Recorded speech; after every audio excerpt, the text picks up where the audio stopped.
Hello student, welcome to H foundation classes. आज हम class 10 history chapter number 1 Europe में राष्ट्रवाद का उदय उसके बारे में आगे अध्ययन करेंगे। तो बेटा हमने कुछ पढ़े थे शासकों के बारे में, लुई सोल्वे हो गया, नेपोलियन हो गया, उन सब के बारे में हमने जानकारी ली थी। तो अब हम आगे जानकारी लेंगे बेटा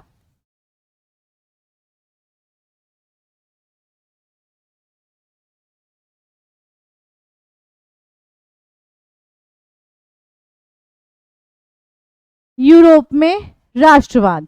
अब क्या हो गया बेटा, फ्रांस में भी क्रांति छिड़ गई थी, 1789 से छिड़ गई थी। ठीक है, उसके बाद हमने एक वियना संधि वगैरह पढ़ा था। ठीक है, तो वो 1815 में आई थी। ठीक है, तो उसमें यूरोप में राष्ट्रवाद की शुरुआत कहाँ से हुई थी बेटा? यूरोप में राष्ट्रवाद चेतना यानी राष्ट्रवाद की जो भावना है वो कहाँ से शुरुआत हुई थी बेटा? फ्रांस से स्टार्ट हुई थी। कहाँ से स्टार्ट हुई थी? फ्रांस से। 1789 की फ्रांसीसी क्रांति। अगर क्वेश्चन आ जाता है फ्रांसीसी क्रांति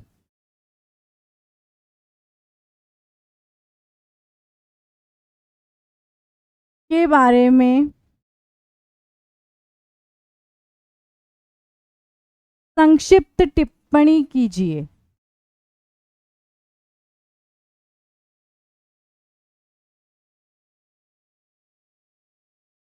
तो इस क्वेश्चन में हम लिखेंगे कि भाई 1789 की फ्रांसीसी क्रांति राष्ट्रवाद की पहली स्पष्ट अभिव्यक्ति थी। इसने फ्रांस में राजतंत्र समाप्त कर दिया था। क्या समाप्त कर दिया था बेटा? और प्रभु सत्ता फ्रांसीसी नागरिकों को सौंपी। इस क्रांति से पहले फ्रांस एक ऐसा राज्य था जिसके संपूर्ण भूभाग पर एक निरंकुश राजा का शासन था। वो राजा कौन था?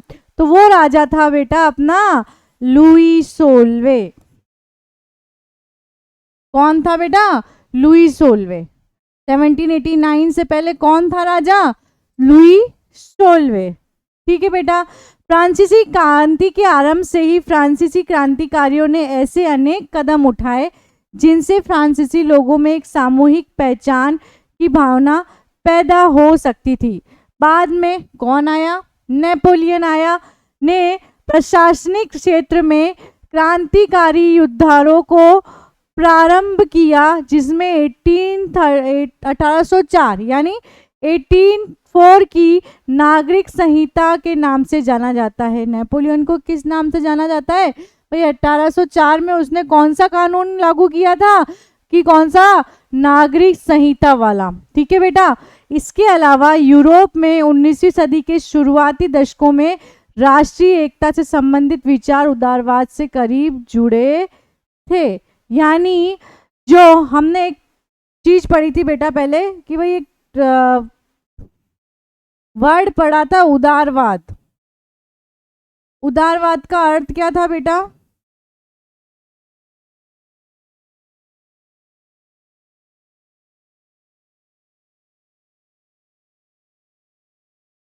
उदारवाद यानी हमें क्या मिलना? स्वतंत्रता। अब हमारे क्या नए मध्यम वर्ग की शुरुआत हो गई थी। उससे पहले कौन सा वर्ग था? उच्च वर्ग था और निम्न वर्ग था। तो अब नए मध्यम वर्ग की शुरुआत हो चुकी थी। क्यों हुई थी? औद्योगिक क्रांति के कारण। ठीक है, ये उच्च वर्ग वाले और निम्न वर्ग वाले में कौन था? उच्च वर्ग वाले में कौन से थे? कुलीन वर्ग वाले थे, जिसके पास बहुत ज्यादा पैसा होता था और जो राज शासकों से बहुत ज्यादा करीब थे। ठीक है बेटा, निम्न वर्ग वाले जो बेचारे गरीब किसान थे, जो अब नए जो मध्यम वर्ग वाले उसमें कौन थे? शिक्षित लोग थे। ठीक है बेटा, तो उदारवाद मतलब क्या हो गया यहाँ पे? स्वतंत्रता।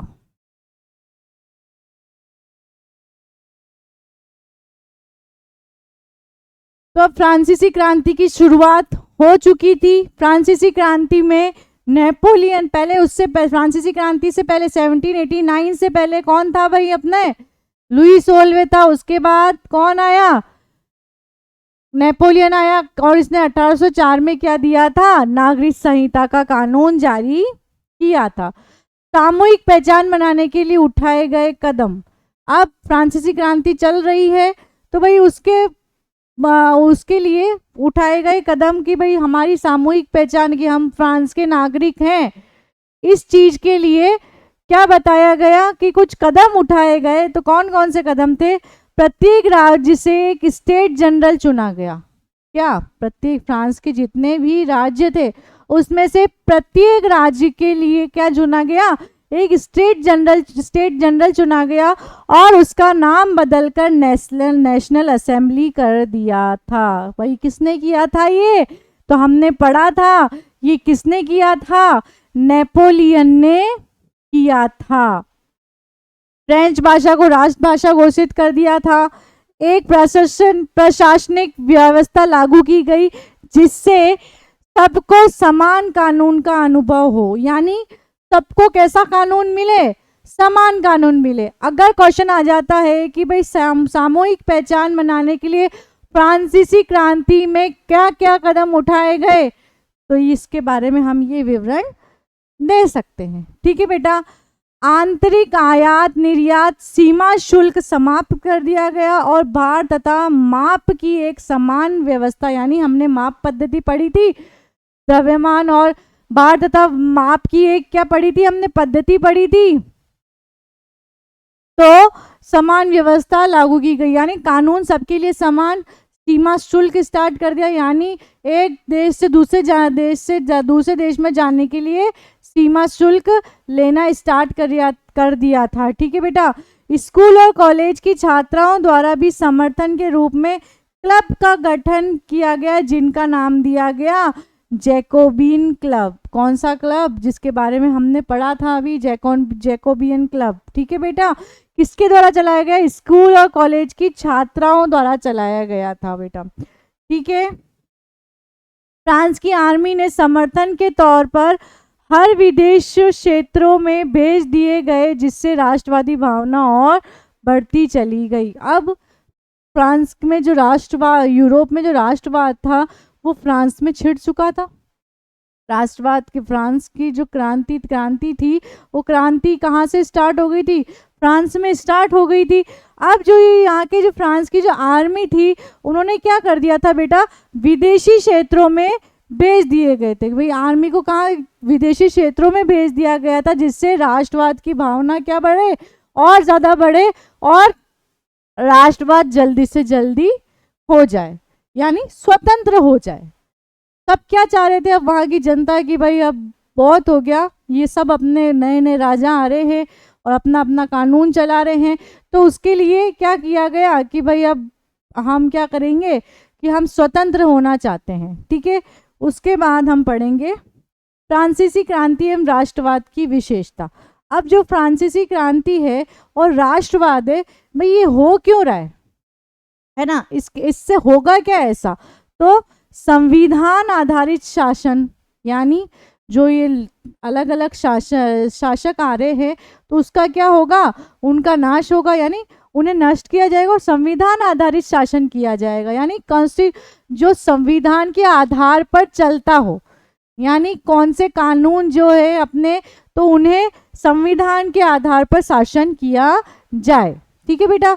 समानता, स्वतंत्रता, बंधुत्व जैसे विचार होने चाहिए सब में। राष्ट्रवाद का मतलब क्या होगा कि भाई जिसके अंदर समानता, स्वतंत्रता और बंधुत्व का क्या हो? विचार होने चाहिए बेटा। नया फ्रांसीसी तिरंगा झंडा, कौन सा कलर था उसके अंदर? नीला, सफेद और लाल, ये 3 कलर थे। नया फ्रांसीसी तिरंगा झंडा था जिसके अंदर कलर कौन से थे? नीला, सफेद और लाल। नेशनल असेंबली का गठन कर दिया गया था। किसके द्वारा? ये बार बार आ रहा है हर एक फ्रांसीसी क्रांति के अंदर, हर एक टॉपिक में आ रहा है कि भाई नेशनल असेंबली का गठन। तो नेशनल असेंबली का गठन किसके द्वारा किया गया बेटा? नेपोलियन के द्वारा। आंतरिक आयात निर्यात शुल्क समाप्त हो गया। माप तोल की एक समान पद्धति वरु व्यवस्था हो गई थी। फ्रेंच को राष्ट्र की साझा भाषा बना गया था। ठीक है बेटा। उसके बाद नेपोलियन का शासनकाल शुरू हो गया था। क्या हो गया था बेटा? नेपोलियन का शासनकाल शुरू। अब नेपोलियन के शासनकाल में क्या क्या हुआ था उसके बारे में जानकारी ले लेते हैं। क्वेश्चन आ जाता है कि नेपोलियन के शासन काल में क्या क्या हुआ था, तो उसमें अपन लिखेंगे जब नेपोलियन ने अपना शासन चलाना शुरू किया तो उन्होंने प्रजातंत्र को समाप्त करके किसको स्टार्ट कर दिया था, राजतंत्र को स्थापित कर दिया था। किसको, प्रजातंत्र को तो क्या कर दिया था, खत्म कर दिया था, और राजतंत्र स्टार्ट कर दिया था। ठीक है बेटा, नेपोलियन के समय ही व्यापार, आवागमन एवं संचार में बहुत ज़्यादा विकास हुआ। नेपोलियन के समय क्या हुआ, व्यापार, आवागमन और संचार व्यवस्था जो थी उसमें क्या हुआ, विकास होना स्टार्ट हो गया। ठीक है, राष्ट्रवादी विचार को बांटने के लिए उन्होंने कुछ क्षेत्रों में कब्जा कर लिया और कर को बढ़ाना और जबरन भर्ती जैसे अनेक कानून व्यवस्था स्थापित कर दी। अब नेपोलियन ने क्या किया बेटा कि भाई उसने कर यानी होता है टैक्स। यहाँ पे कर से क्या मतलब है बेटा, टैक्स। ठीक है, तो कुछ क्षेत्रों को कब्जा कर लिया। उसने क्या किया, नेपोलियन ने कि फ्रांस के कुछ क्षेत्रों पे क्या कर लिया बेटा, कब्जा कर लिया था और वहां पे कर लेना स्टार्ट कर दिया और जबरन भर्ती जैसे अनेक कानून, यानी जबरदस्ती उन्हें आर्मी में भर्ती किया जा रहा है, ये सब चीजें उसने स्टार्ट कर दी थी। ऐसे कानून व्यवस्था उसने वहां की बना दी थी। ठीक है, 1804 में नेपोलियन संहिता का, इसके बारे में हर बार क्वेश्चन आता है कि भाई नागरिक संहिता थी 1804 में लागू किया। इसने जन्म पर आधारित विशेषाधिकार समाप्त कर दिया। इसने न केवल न्याय के समक्ष समानता स्थापित की गई बल्कि संपत्ति के अधिकार को भी सुरक्षित किया। ठीक है बेटा, अगर क्वेश्चन आ जाता है नागरिक संहिता पे टिप्पणी कीजिए तो क्या लिखेंगे कि भाई नागरिक संहिता, सबसे पहला पॉइंट तो हो जाएगा नागरिक संहिता 1804 में लागू किया गया। इसमें जन्म पर आधारित विशेषाधिकार समाप्त कर दिए गए। सेकंड पॉइंट ये हो गया, फर्स्ट पॉइंट ये हो गया, सेकंड पॉइंट ये हो गया। इसने न केवल न्याय के समक्ष समानता स्थापित की गई बल्कि संपत्ति के अधिकार को भी सुरक्षित किया। यानी जैसे मैं किसी प्रॉपर्टी की मालिक हूँ, ठीक है बेटा, तो वो प्रॉपर्टी मेरी ही है और किसी का उस पर अधिकार नहीं है, तो यानी संपत्ति का अधिकार भी इसमें नागरिक संहिता में मिल गया। ठीक है बेटा, तो ये चीज नागरिक संहिता होती है। ठीक है बेटा, 1804 की नागरिक संहिता की विशेषताएं। अब विशेषताएं क्या थी बेटा, जैसे अभी अपन ने पढ़ा था, जन्म पर आधारित विशेषाधिकारों की समाप्ति हो गई थी, कानून के सामने समानता एवं संपत्ति को अधिकार और सुरक्षित किया गया, प्रशासनिक विभाजनों को सरल बनाया गया, समानती व्यवस्था को समाप्त किया गया, किसानों के भू दासत्व और जागीरदार शुल्कों से मुक्ति। ये भू दासत्व क्या होता है भाई, कि भाई जो भूमि है, ठीक है बेटा, और वो जागीरदार है जो उससे क्या लेते थे, शुल्क लेते थे। ठीक है, जैसे किसान की कोई भूमि है, वो खेती कर रहा है, तो वो जागीरदार होते थे, जमींदार होते थे, वो क्या करते थे, उनसे शुल्क लेते थे। तो उस शुल्क को क्या कर दिया गया, समाप्त कर दिया गया। शहरों में कारीगरों की श्रेणी संघों के नियंत्रण को हटा दिया गया था। अब शहरों में क्या होना स्टार्ट हो गया था, जो कारीगर थे उसके श्रेणी संघ को, यानी जो उन्होंने क्या वर्ग बना रखे थे, जैसे उच्च वर्ग, मध्यम वर्ग, उच्च वर्ग, निम्न वर्ग, और एक और कौन सा था, मध्यम वर्ग का निर्माण होने लग गया था। तो ये चीज नियंत्रण को क्या कर दिया गया, हटा दिया गया था। अब अब को किसका उदय हो रहा था बेटा, नए मध्यम वर्ग का उदय हो रहा था, और उच्च वर्ग और निम्न वर्ग अभी खत्म हो गया था। ठीक है बेटा,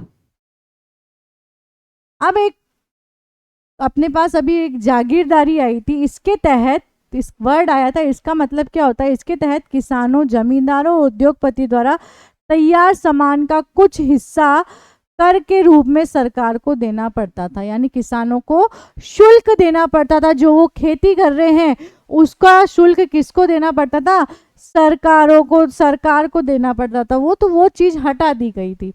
एक आएगा अपने रूढ़िवाद। रूढ़िवाद क्या होता है शब्द? ऐसा राजनीतिक दर्शन जो परंपरा स्थापित संस्थाओं और रिवाजों पर जोर देता हो और तेज बदलाव की बजाय क्रमिक और धीरे धीरे विकास। यानी रूढ़िवाद यानी जिसमें विकास क्या हो? धीरे हो। यानी विकास तो हो लेकिन वो जो विकास क्या हो? तेजी से ना होकर धीरे हो विकास, उसे हम सरल भाषा में क्या कह सकते हैं? रूढ़िवाद कह सकते हैं। ये एक एक नंबर के क्वेश्चंस में आ सकता है कि भाई जागीरदारी क्या होता है, रूढ़िवाद क्या होता है। ठीक है बेटा। अब 1815 के उपरांत यूरोप में रूढ़िवाद क्या हुआ? अब यूरोप में 1815 हमने पढ़ा था, वियना संधि पढ़ी थी बेटा, तो ये स्टार्ट हो गई है वियना संधि 1815 में। नेपोलियन की हार के उपरांत नेपोलियन अब क्या हो गया? हार गया। ठीक है। यूरोप की सरकार का झुकाव पुनः रूढ़िवाद की तरफ बढ़ गया। उसके बाद यूरोपीय सरकार पारंपरिक संस्थाएं और पहरवार को बनाए रखना चाहते थे। यानी जो हमारी पुरानी जो संस्थाएं चल रही है, यानी जो नेपोलियन ने जो चीज़ें बनाई थी, नेशनल असेंबली का गठन किया था, उसने जितने भी कानून बनाए थे, उन सबको क्या करना चाह रही है अब सरकार? उन सबको हटाना चाह रही है। यानी अब वो जो पहले जो उनकी परंपरा एक संस्था चल रही थी वो वापस लाना चाह रही है। ठीक है। इसके लिए उन्होंने नेपोलियन के समय जितने भी बदलाव हुए थे उन सबको खत्म कर दिया गया। क्या कर दिया गया बेटा? खत्म कर दिया गया। जिसके लिए एक समझौता किया गया जिसका नाम था, क्या नाम था बेटा? वियना संधि। अगर क्वेश्चन आ जाता है वियना संधि क्यों कही गई थी, तो भाई जो ये नेपोलियन ने कानून वगैरह बनाए थे उसको हटाने के लिए क्या किया गया था? वियना संधि की गई थी। ठीक है। अब वियना कांग्रेस यानी वियना संधि 1815 में कौन कौन से देश? ब्रिटेन, प्रसा, रूस और ऑस्ट्रिया जैसे यूरोपीय शक्तियों जिन्होंने मिलकर क्या करा था? भाई नेपोलियन को हरा दिया था। ठीक है। के प्रतिनिधि यूरोप के लिए एक समझौता ऑस्ट्रेलियन के चांसलर ड्यूक मेटरनिक ने की थी। अब ये जो संधि थी वो किसके नेतृत्व में हुई थी? तो ये किसके नेतृत्व में हुई थी? चांसलर ड्यूक मेटरनिक के। क्वेश्चन आ जाता है कि वियना संधि किसके नेतृत्व में हुई थी? तो चांसलर ड्यूक मेटरनिक के नेतृत्व में हुई थी। ठीक है बेटा। और वियना संधि में कौन कौन से देश थे? तो ब्रिटेन, प्रसा, रूस और ऑस्ट्रिया जैसी यूरोपीय शक्तियां थी। जिसने क्या किया था? जहां की जनता ने मिलकर क्या किया था कि भाई नेपोलियन को हटा दिया। अब नेपोलियन हट गया, नेपोलियन हट गया तो अब दूसरा आएगा। ठीक है भाई, कोई ना कोई तो आएगा। अब नेपोलियन से जो परेशान थे उन्होंने नेपोलियन को हटा दिया, नेपोलियन हट गया 1815 के बाद।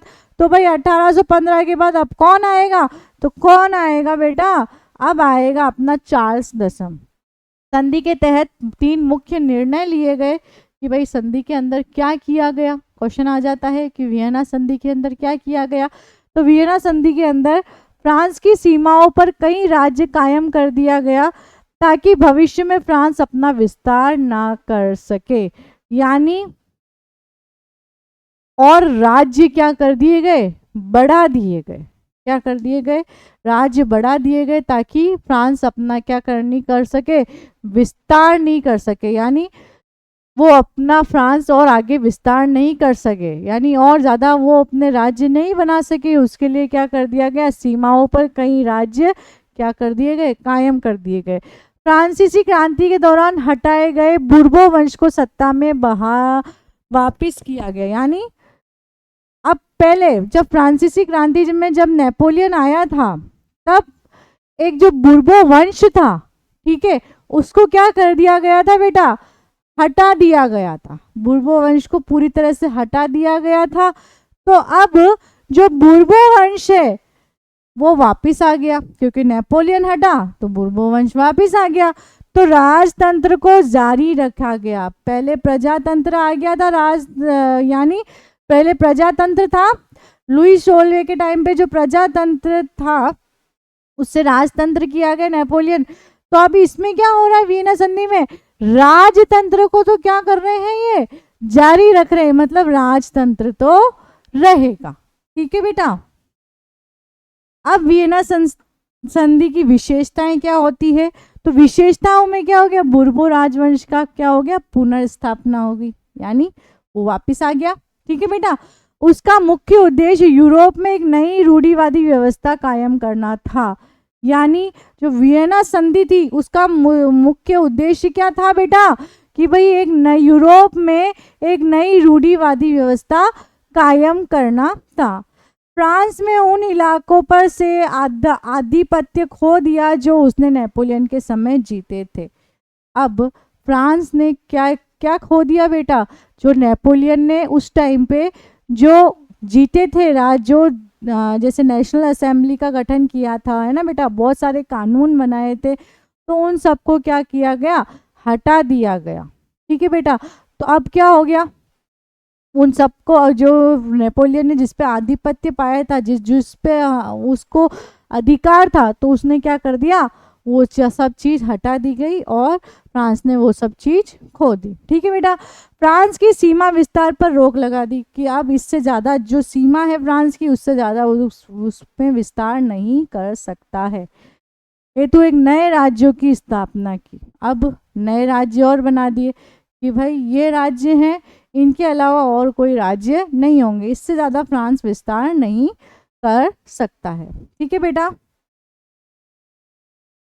अब यूरोप में क्या आ गया भाई, क्रांतिकारी युग आ गया।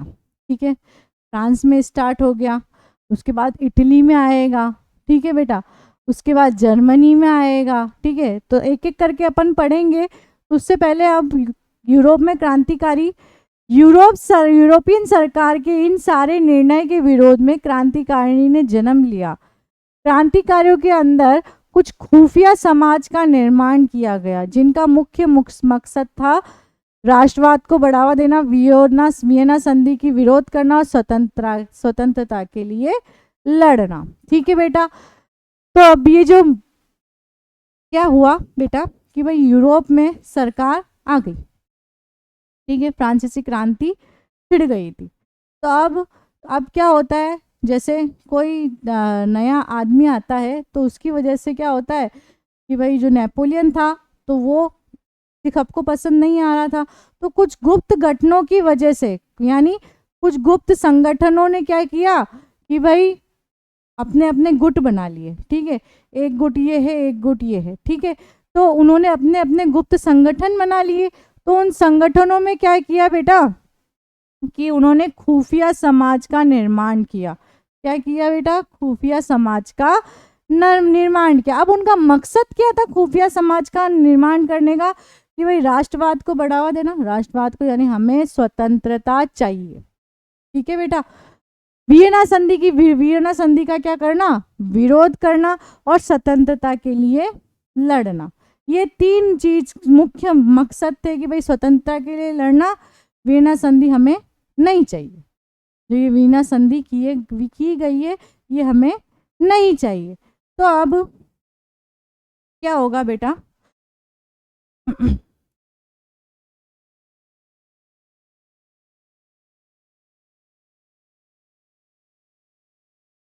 तो बेटा अब क्या होगा, क्रांतिकारियों का क्या आ जाएगा, युग आ जाएगा। तो क्रांतिकारियों का युग क्या हो गया, स्टार्ट हो गया था। किसका युग स्टार्ट हो गया था, क्रांतिकारी का युग स्टार्ट हो गया था। तो इसके बारे में अपन पढ़ेंगे। तो बेटा अभी हमने पढ़ा था कि भाई यूरोप में क्रांतिकारी का स्टार्ट हो गया था, तो यानी क्रांतिकारी अब अलग अलग गुट बना के अपना स्टार्ट कर दिया था उन्होंने। तो क्रांतिकारी जो थे, अब क्या हुआ था बेटा, यूरोप में कैसा शासन आ गया था वापस, यूरोप में पुनः कैसा शासन आ गया था, यानी तानाशाही शासन के चुंगल में आ गया था। यानी जो यूरोप था अब नेपोलियन हट गया था। ठीक है बेटा। नेपोलियन हटते से ही क्या हो गया था, यूरोप वापस तानाशाही शासन के अंदर आ गया था। ठीक है बेटा, और गुप्त संगठनों की स्थापना हो गई थी। यानी अब जो हमने पढ़ा था कि भाई नेपोलियन के बाद कौन आया था, एक तो नेपोलियन के बाद आया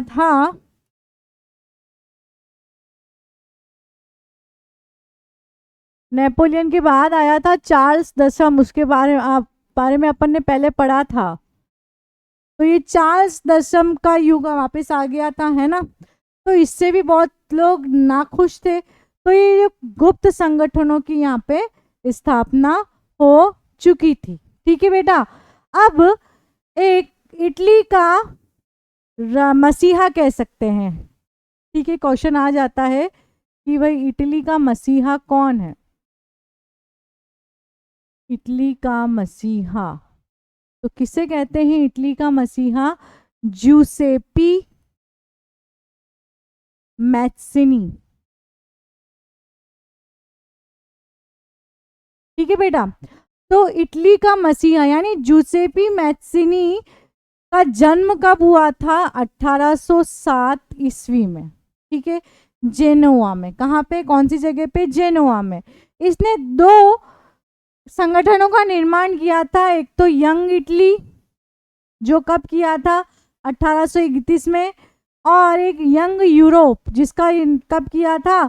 1834 में। ठीक है, अब फ्रांस में तो चल ही रहा है। ठीक है, चार्ल्स दशम का शासन चल रहा है। अब ये अपन बात कर रहे हैं इटली की कि भाई इटली में क्या होगा।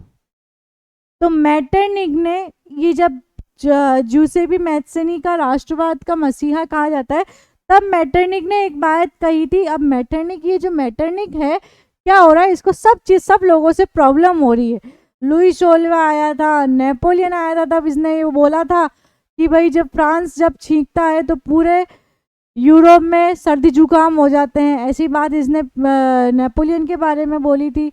अब बेचारा ये जो मैत्सिनी आया है, इसके लिए बोल रहा है कि भाई सामाजिक व्यवस्था का सबसे खतरनाक शत्रु किसको बताया गया है? मैत्सिनी को।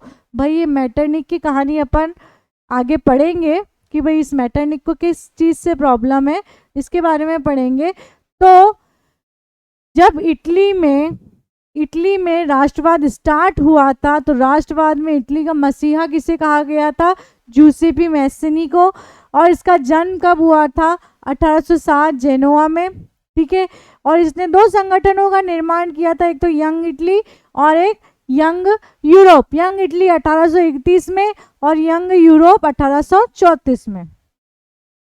अब बेटा क्या हो रहा है, फ्रांस में इटली की बात चल रही है। तो इटली में क्या हुआ था? 1830 को कठिनाइयों का महासाल कहा गया है। यहाँ पे क्या हो गया था कि भाई लोग भूख, कठिनाई और जन विद्रोह मतलब चालू हो गया था। वहाँ पे बहुत ज़्यादा भूखमरी फैलने लग गई थी। ठीक है बेटा, क्योंकि जो शासक था उससे लोग परेशान थे, तो लोगों में क्या हुआ? विद्रोह की भावना आ गई थी। तो कारण क्या था? जबरदस्त जनसंख्या वृद्धि। यानी जनसंख्या वृद्धि, सबसे बड़ा कारण क्या था? जनसंख्या वृद्धि। लोग गांव से शहर की ओर रुख कर रहे थे। क्या कर रहे थे लोग? गांव से शहर की और बेरोजगारी में वृद्धि। सबसे ज़्यादा बेरोजगारी में वृद्धि हो रही थी, क्योंकि किसी के पास कोई रोजगार था ही नहीं, तो सब बेरोजगार होते जा रहे थे। और गरीबी में वृद्धि। ठीक है बेटा, क्योंकि शासक वहाँ का अच्छा नहीं था, तो इस वजह से क्या हो रहा है, ये सब चीज़ें आ गई थी। ठीक है बेटा, इसी सालों के दौरान फसल बर्बाद हो गई, जिससे खाने की सामग्री की कीमत बढ़ने लगी और छोटे छोटे फैक्ट्रियां क्या होने लगी? बंद होने लगी।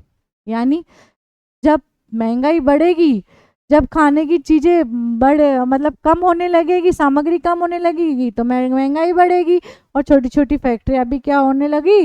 बंद होने लगी। खाने पीने की कमी, अब खाने पीने की कमी आ गई और व्यापक बेरोजगारी। इन सभी कारणों से लोगों ने सरकार के खिलाफ क्या कर दिया?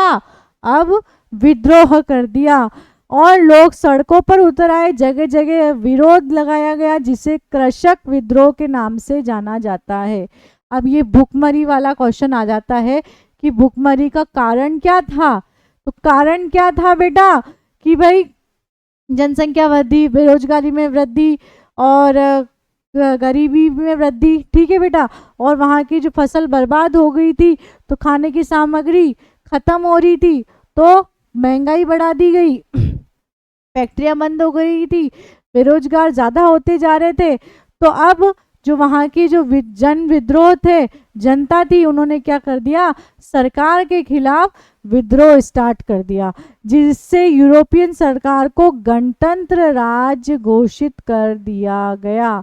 यानी अब यूरोपियन सरकार को किसने, गणतंत्र राज्य घोषित कर दिया गया। यानी अब फ्रांस क्या हो गया भाई, गणतंत्र हो गया था, ठीक है बेटा। गणतंत्र के बाद कानून में आए बदलाव। अब गणतंत्र हो गया, उसके बाद क्या कानून में बदलाव आए, 21 साल से अधिक उम्र के लोगों को वोट डालने का अधिकार। इसमें ओनली फॉर पुरुष थे,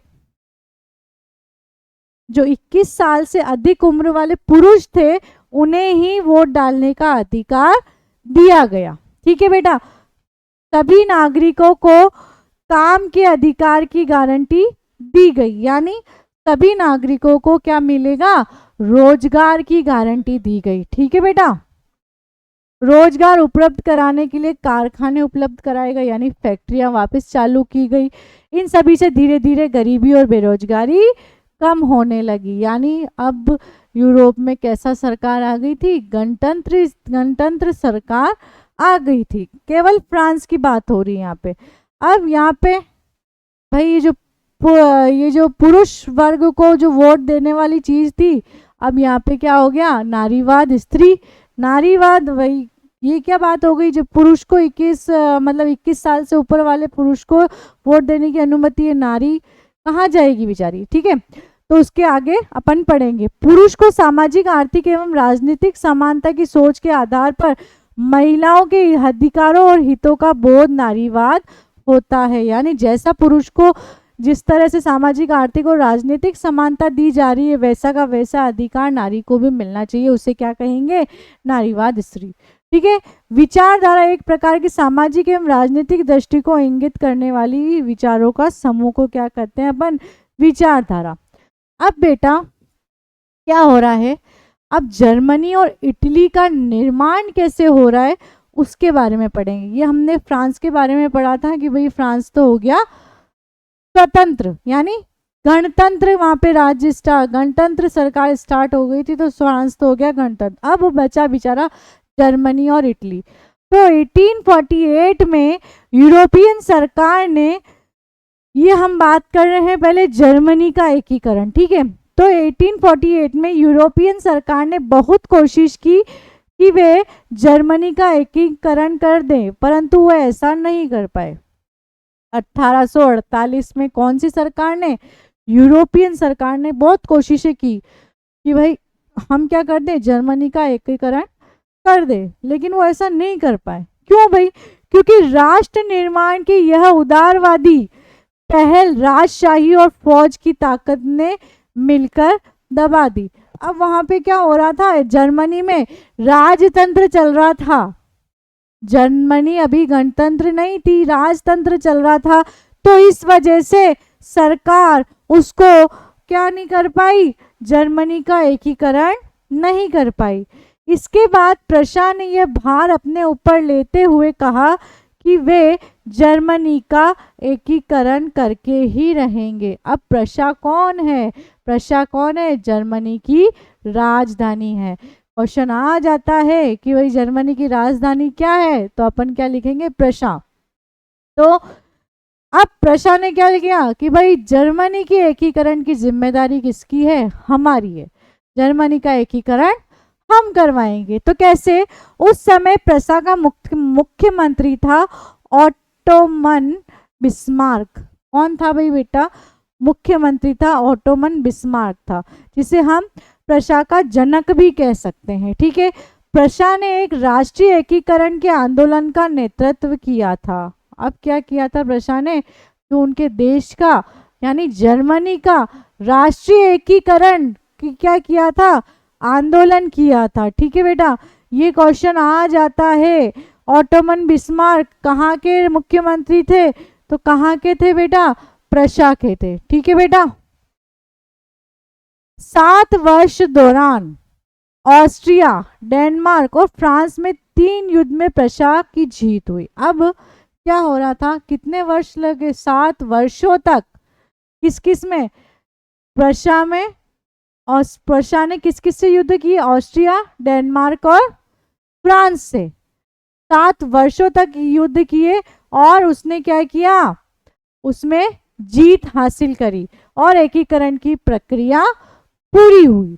1871 में केसर विलियम प्रथम, क्या नाम है? केसर विलियम प्रथम को नए साम्राज्य का राजा घोषित कर दिया गया था। कब घोषित कर गया बेटा? 1871 में। जर्मनी के एकीकरण ने यूरोप में प्रशा को महाशक्ति के रूप में स्थापित कर दिया था। भाई प्रशा ने कहा था कि एकीकरण कौन करवाएंगे? हम करवाएंगे। तो अब इसलिए यूरोप ने क्या कर दिया? प्रशा को महाशक्ति के रूप में, एकीकरण के महाशक्ति के रूप में घोषित कर दिया था, स्थापित कर दिया था। नए जर्मन राज्यों में मुद्रा, बैंकिंग एवं न्यायिक व्यवस्थाओं के आधुनिकीकरण पर जोर दिया गया। अब नए जर्मन व्यवस्था जो अब क्या हो गई? जर्मनी का एकीकरण हो गया। तो जर्मनी का एकीकरण होते ही वहाँ की जो मुद्रा थी, बैंकिंग थी और न्यायिक व्यवस्था थी, उस पे आधुनिकीकरण हो गया। मतलब उसके जो कानून व्यवस्था थी, इसमें कानून जो व्यवस्था थी उसमें क्या हो गए? चेंजेस आ गए। तो इससे क्या हुआ?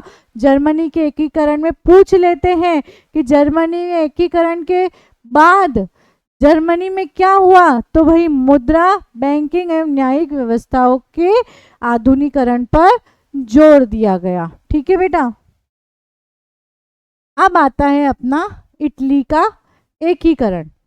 भाई जर्मनी का, फ्रांस का हो गया, जर्मनी का हो गया। अब बचा बेचारा इटली। इटली कौन? इटली 7 राज्यों में बटा हुआ था। जब उसका एकीकरण नहीं हुआ था तब इटली क्या था? 7 राज्यों में बटा हुआ था। 1830 यानी 1830 के दशक में कौन आया था भाई? जूसेप मैत्सी ने, अभी अपन ने पढ़ा था, ने इटली के एकीकरण के लिए कार्यक्रम प्रस्तुत किया। कब किया था? 1830 में जूसेप मैत्सिनी ने इटली के एकीकरण के लिए कार्यक्रम प्रस्तुत किया था। 1830 से लेकर 1842 के क्रांतिकारी विद्रोह असफल हुए। यानी 1830 से लेकर 1842 तक इटली को एकीकरण नहीं हुआ। वहाँ के जो क्रांतिकारी जो काम कर रहे थे, क्रांतिकारी मतलब उसका विद्रोह कर रहे थे, वो विद्रोह क्या हो गया? असफल हो गया। 1859 में फ्रांस से कौन आया था? सार्डिनिया पिडमांट। ये नाम याद रखना पड़ेगा बेटा। सार्डिनिया पिडमांट ने एक चतुर कूटनीतिक संधि, पहले हमने पढ़ी थी वियना संधि फ्रांस के अंदर, अब इटली के अंदर कौन सी संधि? कूटनीतिक संधि की, जिसके माध्यम से उसने ऑस्ट्रियाई बलों को हरा दिया। अब किसको हरा दिया? ऑस्ट्रियाई को बलों को क्या कर दिया बेटा? हरा दिया। 1861 में इम्यूनल द्वितीय, क्या है? इम्यूनल द्वित्व को एकीकृत इटली का राजा घोषित कर दिया गया। यानी 1861 तक क्या हो गया था? इम्यूनल द्वित्व जो था वो उसने क्या घोषित कर दिया था बेटा? राजा घोषित कर दिया था इटली के एकीकरण के लिए। ठीक है बेटा। अब ये जूसेप मैत्सिनी अपन नाम सुना है, तो इसके बारे में एक बार पढ़ तो ले, कौन था, क्या था?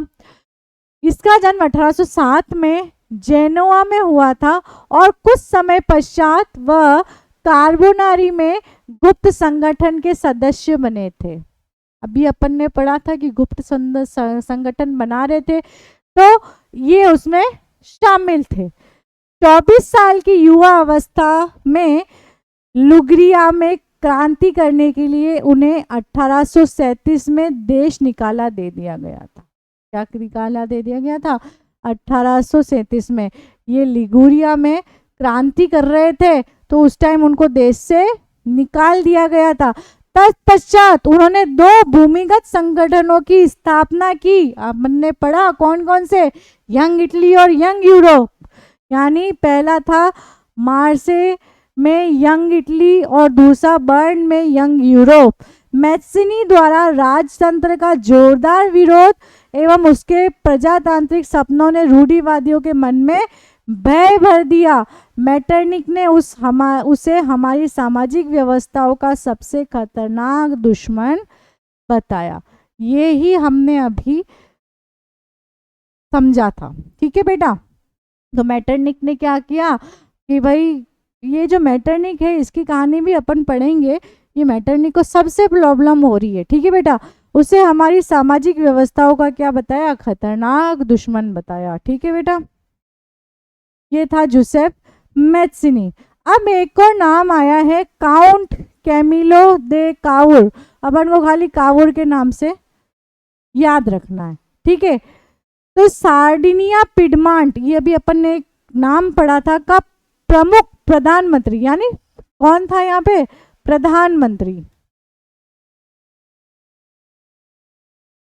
प्रधानमंत्री था।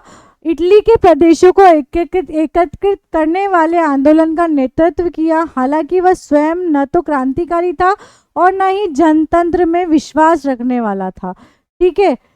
तो ये सार्डिनिया पिडमांट था, वो क्या था, प्रधानमंत्री था। इटली के प्रदेशों को एकीकृत करने के लिए आंदोलन किया था, उसका नेतृत्व किया था, और स्वयं न तो क्रांतिकारी था वो और न ही जनतंत्र में विश्वास रखने वाला था, ठीक है बेटा।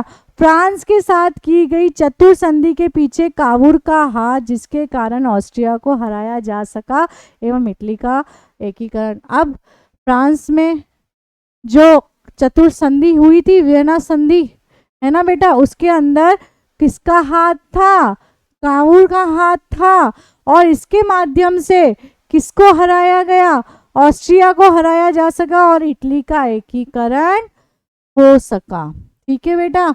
ये याद रखने वाली चीज है कि भाई काउंट कैमिलो दे काउर ने क्या किया था, ठीक है बेटा।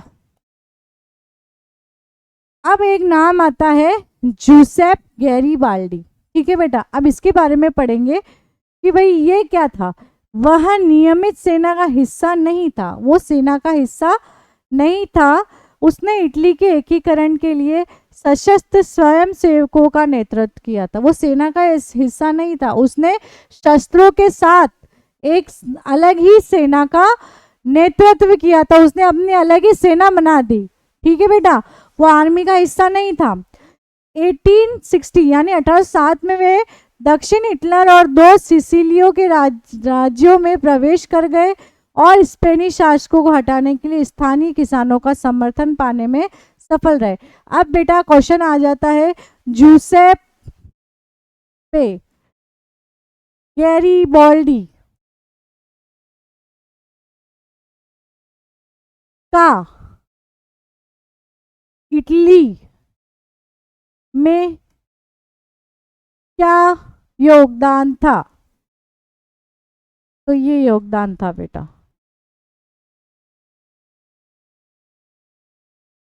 उसने दक्षिणी इटली एवं सिसिली को राजा इमैनुएल द्वितीय को सौंप दी और इस प्रकार इटली का एकीकरण संभव हो सका। अब इसमें बहुत सारे नए नए नाम हैं मैम, कैसे याद रखेंगे कि भाई सबसे पहले कौन आया था, मैत्सिनी को याद रखना है। सबसे पहले मैत्सिनी को याद रखना है। इसने क्या किया था, 1837 में इसको 1807 में इसका जन्म हुआ था, 1837 में इसका देश निकाला हो गया था, और इसने यंग इटली और यंग यूरोप का क्या किया था, गठन किया था, ठीक है। इसने राजतंत्र को हटा के प्रजातंत्र बनाने का सपना था इसका, ठीक है। फिर आया था ये प्रधानमंत्री कावूर। इसने क्या किया था बेटा कि भाई इसने अपनी अलग ही सेना बना दी थी, ठीक है। उसके बाद आया था ये गैरीबाल्डी।